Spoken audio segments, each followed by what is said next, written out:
जो दो उपचुनाव हो रहे हैं, इन दोनों उपचुनाव में लोक जनशक्ति पार्टी रामविलास भारतीय जनता पार्टी का समर्थन करेगी।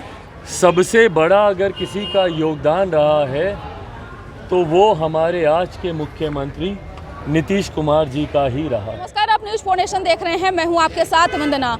बड़ी खबर, लोजपा सुप्रीमो चिराग पासवान एनडीए में शामिल होने जा रहे हैं। यह कोई और नहीं कहा बल्कि जमुई सांसद चिराग पासवान खुद मीडिया कर्मी से बातचीत करते उन्होंने कहा है कि मेरी बात प्रधानमंत्री नरेंद्र मोदी और गृह मंत्री अमित शाह से हुई और मैंने फैसला बनाया, हमारी पार्टी के तमाम लोगों ने यह फैसला बनाया कि बीजेपी में शामिल होना है। और साथ ही साथ उन्होंने इसकी भी पुष्टि किया कि बिहार में जो 2 सीटों पर उपचुनाव होना है उसमें प्रचार प्रसार करने जाएंगे और बीजेपी के जो प्रत्याशी हैं उनकी जीत सुनिश्चित उन्होंने तय कर दिया है। साथ ही साथ उन्होंने मुख्यमंत्री नीतीश कुमार सहित डिप्टी सीएम तेजस्वी यादव पर भी उन्होंने कटाक्ष किया है। आपको पूरे वीडियो के साथ छोड़े जाते हैं कि क्या कुछ कहना है जमुई सांसद चिराग पासवान का।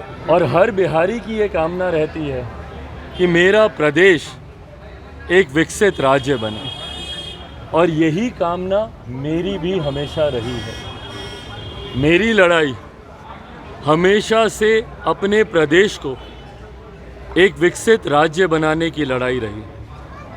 आज तक जितने निर्णय लोक जनशक्ति पार्टी रामविलास ने लिए वो इसी सोच के साथ लिए कि कैसे मेरा प्रदेश विकसित राज्य बने, बिहारियों का खोया हुआ गौरव, बिहारियों का खोया हुआ सम्मान लौटे।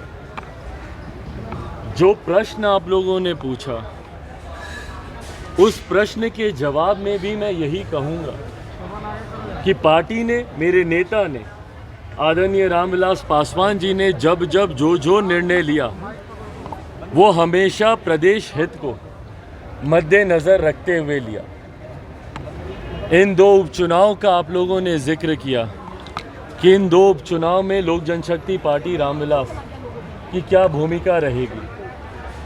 मैंने हमेशा से इस बात को कहा है कि बिहार और बिहारियों को बर्बाद करने में सबसे बड़ा अगर किसी का योगदान रहा है तो वो हमारे आज के मुख्यमंत्री नीतीश कुमार जी का ही रहा है।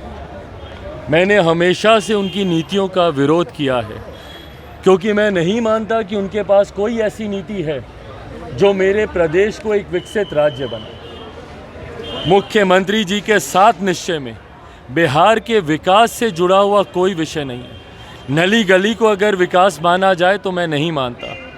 नल जल ये बेसिक ज़रूरतें हैं जिसको गवर्नमेंट एजेंडा बनाकर कार्य करना ज़रूरी नहीं है। गवर्नमेंट एजेंडा में IT job, IT sectors, educational hub बनाना, इन तमाम तरीके की बड़ी योजनाओं को जोड़ने की ज़रूरत है। अब जा रहे हैं रोज़गार को लेकर आपकी क्या नीति होगी ये आपको बताने की ज़रूरत है, जो कि मुख्यमंत्री जी के पास नहीं है। और इसीलिए मैंने मुख्यमंत्री जी का हमेशा से विरोध किया। 2020 का चुनाव मैंने उनके विरोध में ही लड़ा और इस बात को भी मैंने पहले से ही स्पष्ट किया था कि मुख्यमंत्री जी के साथ जाना या कोई भी ऐसा निर्णय लेना जो मुख्यमंत्री जी की ताकत को बढ़ाता है वो संभव नहीं है। माना जाए कि 2020 का चुनाव, भाई मैं स्पष्ट कर ही रहा हूँ, 2020 का चुनाव भी मैंने अकेले लड़ा ताकि मुख्यमंत्री नीतीश कुमार जी जिस मजबूती के साथ वो बिहार को बर्बाद कर रहे हैं वो मजबूती उनको प्रदान हो। और आज भी लोक जनशक्ति पार्टी रामविलास ने ये फैसला लिया है कि मोकामा में, गोपालगंज में जो 2 उपचुनाव हो रहे हैं, इन दोनों उपचुनाव में लोक जनशक्ति पार्टी रामविलास भारतीय जनता पार्टी का समर्थन करेगी। उनके पक्ष में हम लोग चुनाव प्रचार करेंगे और उपचुनाव में भारतीय जनता पार्टी के प्रत्याशियों की जीत सुनिश्चित हो, इसके लिए लोक जनशक्ति पार्टी रामविलास निर्णय लेते समय बहुत बीता है। आप सब जानते हैं कि एक लंबे समय से ये बातचीत चल रही थी, आज से नहीं, लंबे समय से मेरी नित्यानंद राय जी से, केंद्रीय गृह राज्य मंत्री, उनसे बातचीत चल रही थी, भाजपा के कई शीर्ष नेताओं से बातचीत चल रही थी। कल रात एक लंबी मुलाकात मेरी केंद्रीय गृह मंत्री आदरणीय अमित शाह जी से मेरी एक लंबी मुलाकात हुई। तमाम बिंदुओं थे जिनके ऊपर चर्चा होनी ज़रूरी थी। बहरहाल ये चर्चा अभी आने वाले समय में और जारी रहेगी। आने वाले समय में एक बार ये छठ पर्व और उपचुनाव बीतता है तो अगले महीने पुनः अमित शाह जी से और भारत के प्रधानमंत्री आदरणीय नरेंद्र मोदी जी से भी मुलाकात होनी है और बाकी के जो विषय हैं उस पर भी चर्चा होनी है। पर इस उपचुनाव को लेकर ये फैसला ले लिया गया है।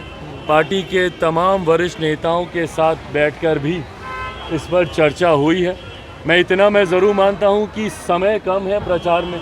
अब महज 2 दिन ही रह गए भैया, कल और परसों का ही दिन रह गया है। इस कम समय में पार्टी के द्वारा जितनी मेहनत संभव हो पाएगी पार्टी वो मेहनत करेगी।